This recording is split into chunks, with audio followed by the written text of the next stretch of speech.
अरे उठो राजकुमारी जी। हाँ, सुबह हो गई, सूरज निकलने वाला है। उठो, चलकर गाय का दूध निकालो। उठो, मेरा लाडला पुत्र पुरेंद्र दूध के बिना रह नहीं सकता। उसे शीघ्र ही दूध चाहिए। अरे टुकुर टुकुर मुंह क्या देख रहा है? उठ। और सुनो, दूध की एक बूंद भी नीचे ना गिरे। और ये भी ध्यान रहे, ये गाय तुम्हारे भैया या मामा की नहीं है। ये तो मैं अपने पिता के घर से लाई हूँ। यदि ये गाय मैं नहीं लाती तो मेरा निकम्मा पति मुझे और मेरे पुत्र पुरेंद्र को भूखा ही मार देता। हाँ, चलो उठो।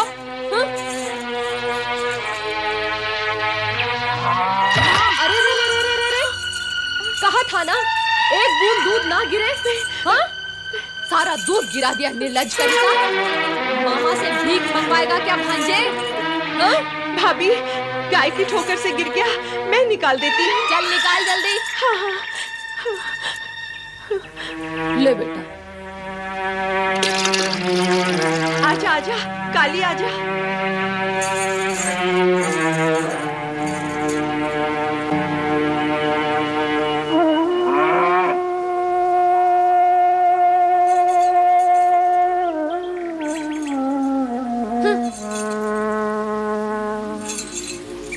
पी ले, जल्दी जल्दी पी।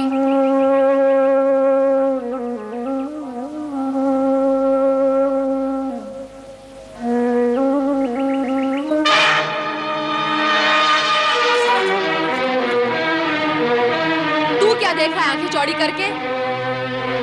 कुदृष्टि लगाएगा मेरे पुत्र को। हाँ, जा हट यहाँ से, गाय चराने लेकर जा। जा कह रही हूँ ना।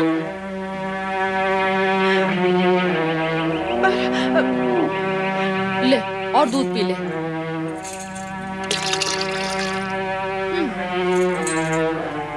अब तू यहाँ खड़ी खड़ी क्या मुंह देख रही है महारानी? घर का कामकाज कौन करेगा? जा।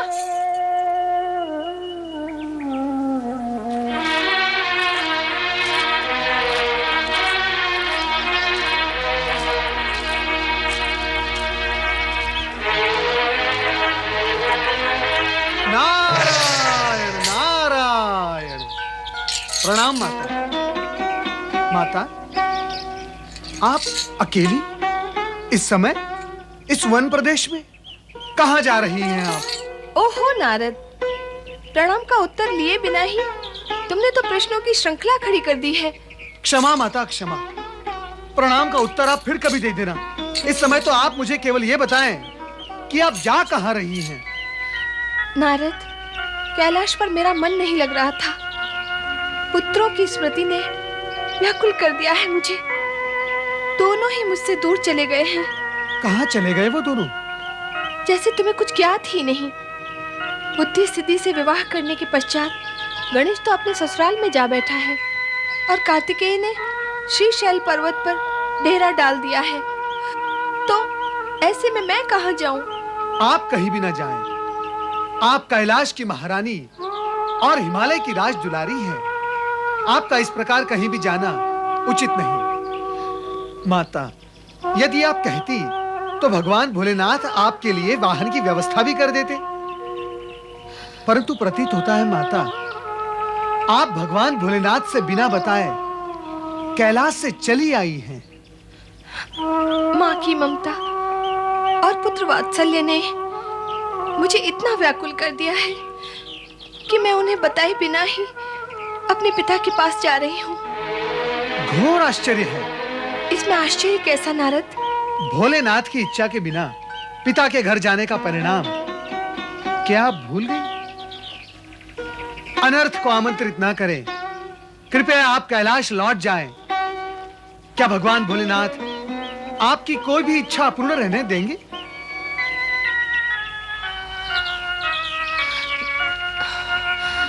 हाँ, व्याकुलता ने मुझे कुछ अधिक ही अधीर कर दिया है।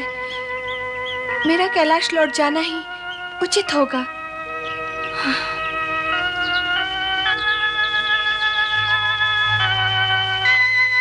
कैलाशपति, आपसे प्रेरणा पाकर मैंने माता पार्वती को कैलाश लौटाने का कार्य तो पूर्ण कर दिया है। अब मैं स्वयं कैलाश नहीं आ सकता। यहीं से मेरा प्रणाम स्वीकार कर लो। ओम नमः शिवाय।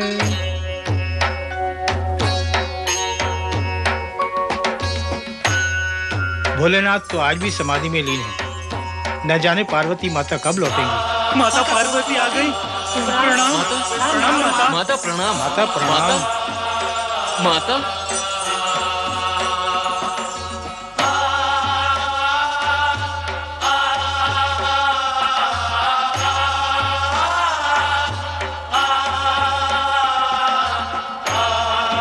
पति परमेश्वराय नमो नमः।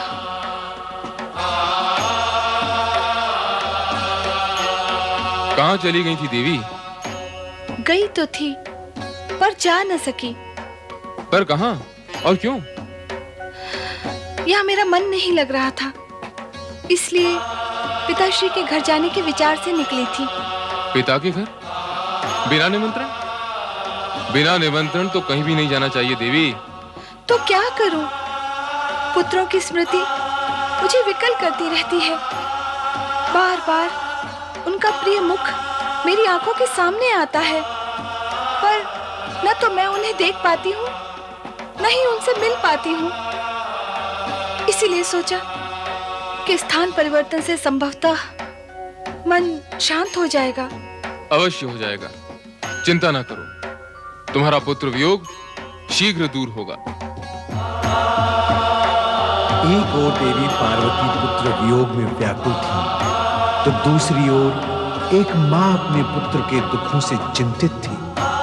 सुख दुख विधि के विधान में लिखे होते हैं, जिसका ज्ञान केवल विधि के रचनाकार भोलेनाथ को ही है। देविका की चिंता और उसके पुत्र उपमन्यु के कष्टों का निवारण भी केवल भोलेनाथ के हाथों में ही है।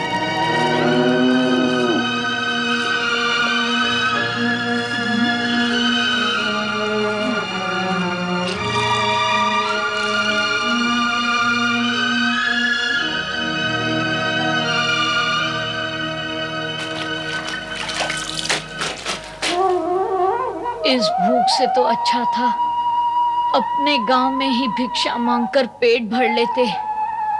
वहां अपमान था, वह तो यहाँ भी है। मारे भूख के प्राण बाहर आ रहे हैं।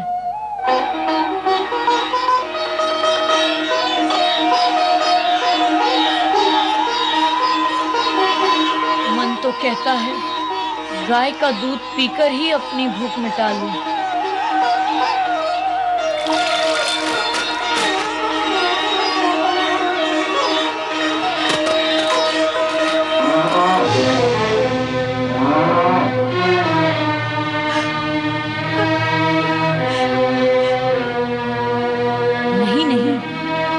चोरी करना अपराध है। चोरी करने से तो भूखा रहना अच्छा है। माँ, माँ, उपमन्यु बेटा। माँ, इतना काम करके भी भूखा ही रहना पड़ता है, तो यह हम अपने गांव में भी कर सकते हैं। चलो माँ, अपने गांव लौट चलें। गांव बदलने से भाग्य तो नहीं बदल सकता है पुत्र। हमारे ये दुर्दिन भी समाप्त हो ही जाएंगे। भगवान पर विश्वास रख पुत्र।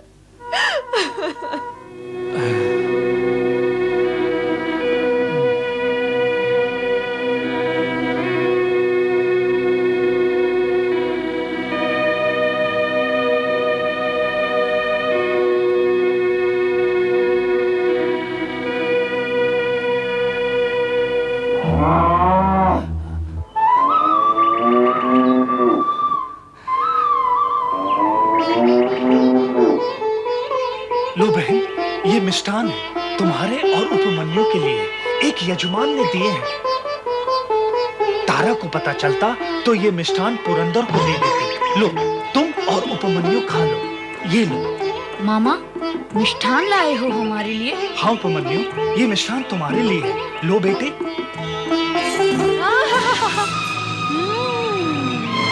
मिष्ठान, लड्डू। तुम्हें लाज नहीं आती? अपने पुत्र को मिष्ठान ना देकर पराये पुत्र को प्रसन्न कर रहे हो, हाँ? अरे कैसे पिता हो? धिक्कार है ऐसे पिता पर। उपमन्यु क्या पराया है? मेरी बहन का पुत्र क्या पराया है? भांजे पराये होते हैं क्या? ओ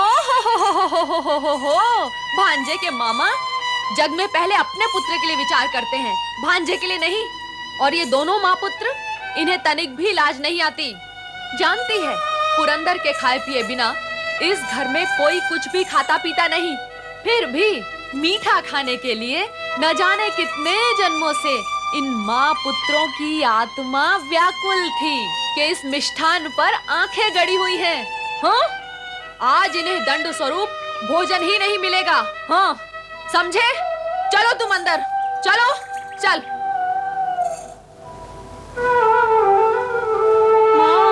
हाँ बेटा, भाग्य का लेखा कोई नहीं मिटा सकता।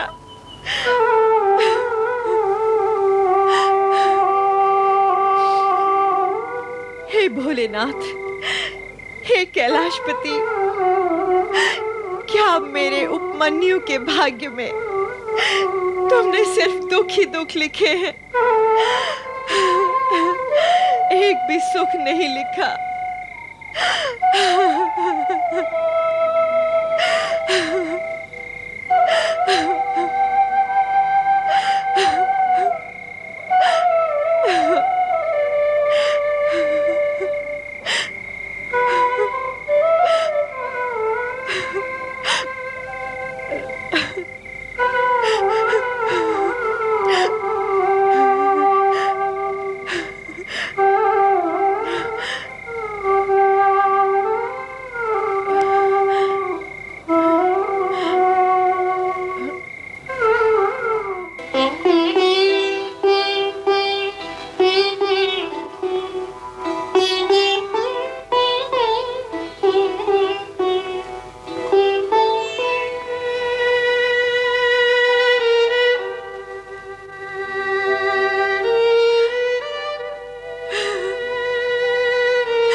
परम देव, देवों के आदिदेव भगवान भोलेनाथ, क्या अपराध किया है मैंने और मेरे पुत्र उपमन्यु ने प्रभु?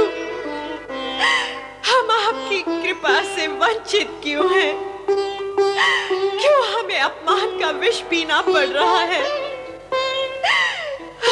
क्यों हमें भूखा मरना पड़ रहा है प्रभु? मेरे पति व्याघ्रपाद आपके परम भक्त थे और मानते थे कि शिव भक्ति द्वारा वे शिव धाम तक अवश्य पहुंच जाएंगे। क्या वो सब असत्य था प्रभु? ओम नमः शिवाय, ओम नमः शिवाय। स्वामी, स्वामी, स्वामी, आप यहाँ भगवान शिव के चरणों में। स्वामी, आपको पता है आपके चले जाने के पश्चात आपका पुत्र उपमन्यु दूध और भोजन के एक एक दाने के लिए तरस गया है। मैं तो जैसे तैसे भूखी प्यासी रह लेती हूँ, पर उसका दुख मुझसे देखा नहीं जाता है स्वामी। भगवान शिव पर आस्था रखो देविका, भगवान शिव पर आस्था रखो। हमारा पुत्र अभागा नहीं, वो शिव कृपा का पात्र बनेगा। उससे कहो कि वो शिव भक्ति में स्वयं को समर्पित कर दे और श्रद्धा के साथ डूब जाए शिव भक्ति में। सब शुभ ही शुभ होगा, मंगल ही मंगल होगा। सब शुभ ही शुभ होगा, मंगल ही मंगल होगा। सब शुभ ही शुभ होगा, मंगल ही मंगल होगा। सब शुभ ही शुभ शुभ होगा, ही शुभ होगा, मंगल ही मंगल होगा। मंगल ही मंगल होगा।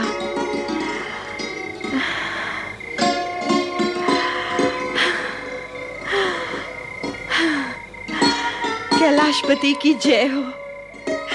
स्वप्न में भी मुझे मेरे स्वामी के दर्शन करा दिए। धन्य है भोलेनाथ, धन्य है। हे शिव शंकर, मेरे उपमन्यु की हर मनोकामना पूर्ण करना प्रभु, हर मनोकामना पूर्ण करना।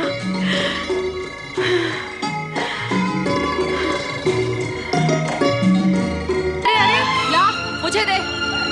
भाभी, थोड़ा सा दूध उपमन्यु को दे देती। बहुत दिनों से इसने दूध नहीं पिया है। बहुत दिनों से नहीं पिया तो क्या हुआ? इसके पेट में पीड़ा हुई? नहीं हुई ना? तो बस, और बहुत दिन तक नहीं पिएगा तो कुछ नहीं होगा इसे। हाँ? विधाता तेरी रक्षा करे बेटा। भाभी, थोड़ा सा दूध दे देती तो तुम्हारा बहुत उपकार होता। देखो ननन जी, दूध के लिए गाय चाहिए, गाय के लिए धन, और धन के लिए भाग्य चाहिए, और वो तुम्हारे पास है नहीं। वो होता तो तुम यहाँ क्यों आती? अब तुम्हें समझ लेना चाहिए कि तुम्हारे भाग्य में दूध है ही नहीं। हाँ?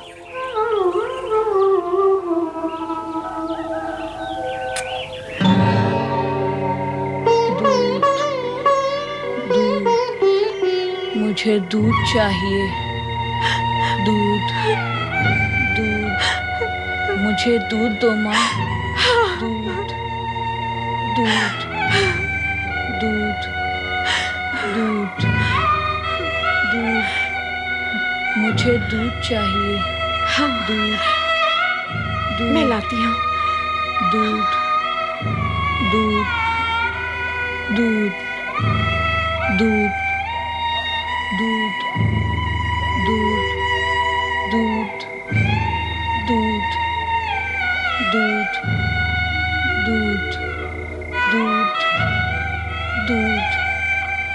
दूध,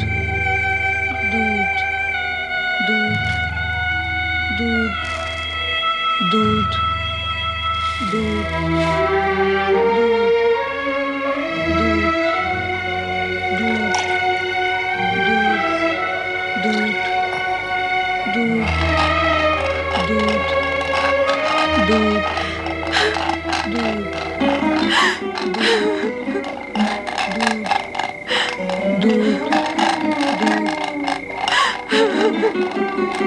दूध,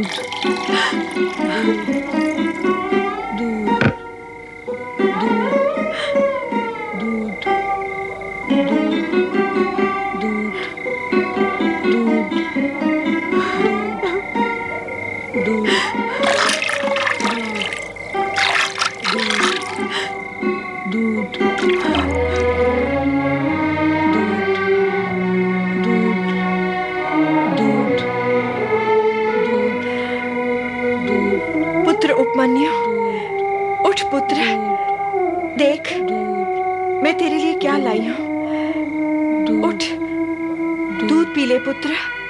दूध? हाँ।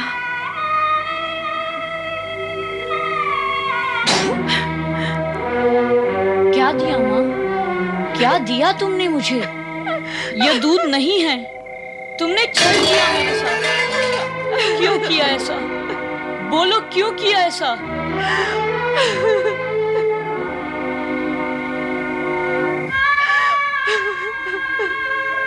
रो क्यों रही हो माँ? अरे पुत्र, तेरे और अपने भाग्य को रो रही हूँ पुत्र। मेरे भाग्य में तुझे पिलाने के लिए दूध तक नहीं है। मैं क्या करूं? पुत्र उपमन्यु, तुझे दूध पीना है ना? अरे तो शिव की आराधना कर, भगवान शिव की आराधना कर पुत्र। वे तुझे दूध का सागर प्रदान करेंगे। तेरे पिता की भी यही इच्छा थी पुत्र, कि तू शिव की आराधना करे। शिव की आराधना कर पुत्र। सुन रहा है ना मैं क्या कह रही हूँ? शिव की आराधना कर।